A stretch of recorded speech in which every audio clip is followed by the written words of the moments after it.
Kasaragod dating ആപ്പിലൂടെ ബന്ധം സ്ഥാപിച്ച് പ്രായപൂർത്തിയാകാത്ത ആൺകുട്ടിയെ പീഡനത്തിനിരയാക്കിയ സംഭവത്തിൽ യൂത്ത് ലീഗ് നേതാവിനെ പിടികൂടാതെ പോലീസ്. തൃക്കരിപ്പൂർ സ്വദേശിയായ സിറാജുദ്ദീനാണ് ഒളിവിൽ പോയത്. സംഭവത്തിൽ കോട്ടയം സ്വദേശി ജിതിൻ ദാസ്, ചെങ്ങന്നൂർ സ്വദേശി അബ്ദുൾ കലാം ആസാദ് എന്നിവരെ അന്വേഷണ സംഘം അറസ്റ്റ് ചെയ്തു. കോളേജ് അധ്യാപകനും കോട്ടയം പൊയിൽ സ്വദേശിയുമായ പുളിയുള്ളപ്പറമ്പിൽ ജിതിൻ ദാസിനെ തലശ്ശേരി പോലീസാണ് അറസ്റ്റ് ചെയ്തത്.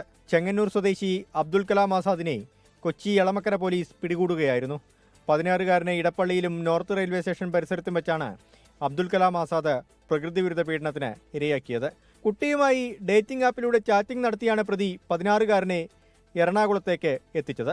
ഇതോടെ കേസിൽ അറസ്റ്റിലായവരുടെ എണ്ണം 15ആയി. ചന്തേര പോലീസ് സ്റ്റേഷനിൽ രജിസ്റ്റർ ചെയ്ത കേസിൽ യൂത്ത് ലീഗ് ജില്ലാ നേതാവ് സിറാജുദ്ദീനെ ഇതുവരെയും പിടികൂടാൻ കഴിഞ്ഞിട്ടില്ല. കേസെടുത്തത് അറിഞ്ഞതു മുതൽ പ്രതി ഒളിവിലാണ്.